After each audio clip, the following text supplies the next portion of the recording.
Hello, my name is Peggy McGill, and this is for Communications 601G Communication Fluency.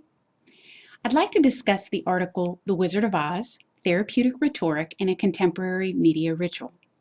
This is not the original article that I searched for within the scavenger hunt. However, I have used this article tremendously in the writing of my paper, and I appreciate it quite a bit for what it is saying and for its subheadings and the way it is written. So I wanted to use this particular one in my vlog.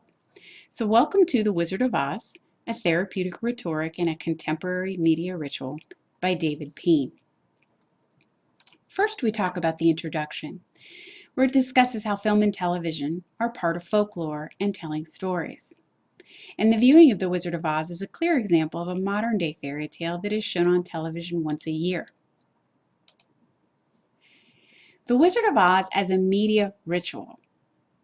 I can speak personally that as I was growing up through the 70s and the 80s, this was shown every year in the spring. What I did learn is the second point that it addresses, where The Wizard of Oz used to be shown each spring and was a family viewing since the film had a death and a renewal theme. That's why it was shown in the spring around the time of Lent. I always remember it being shown on Easter. It is a contemporary fairy tale with 20th century concerns. However, since the advent of home movies and Netflix, the seasonal context has been lost.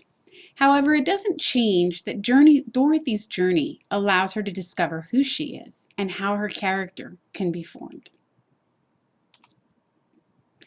The Wizard of Oz as Therapeutic Rhetoric is a story that can be a lesson to viewers as they watch the struggles of the characters on the screen.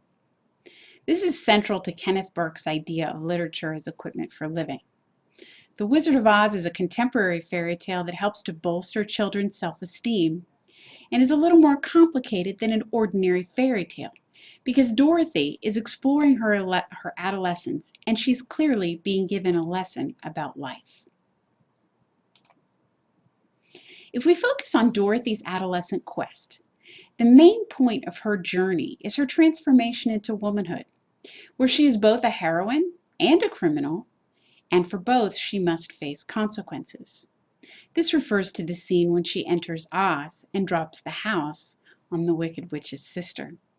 She's a heroine to the Munchkins, but she's a criminal to the witch. Her dream is a standard film device used to escape the real world and to enter the fantasy world. And yet, her journey through Oz is a dangerous adventure and a quest to get back home. But it's a story that gives children lessons for the future. The socio-political world of Oz, where Dorothy is a female hero who performs a typically male quest. On the Yellow Brick Road, she meets three men on her quest. One has no brain, one has no heart, one has no courage. I think I dated all of them. However, Dorothy possesses each of these characteristics that these men desire. Dorothy also finally, after her quest down the Yellow Brick Road, makes it to the Emerald City and meets the wizard. But he dictates that to grant her her wish, in order to go home, she must bring back the broom of the Wicked Witch. Fascinatingly enough, in each of their efforts to save Dorothy, the Tin Man, the Scarecrow, and the Cowardly Lion, the men each perform acts that show they do possess the very virtues that they seek.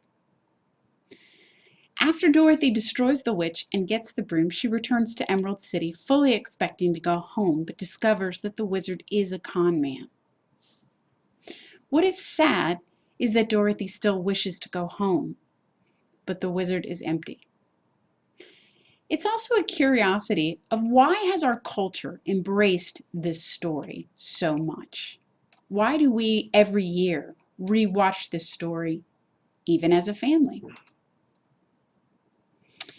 And why are Americans celebrating the adolescent search for identity through a heroic quest? The rhetorical structure of Oz is that different audiences will identify in different ways and different degrees. Also, and I think most important, we will each identify differently each time we see it and take away something different at every age. Most of all, the movie says that the important things in life can be attained by our basic characters and nature, and that selfhood and happiness have been with us all along. What a great message.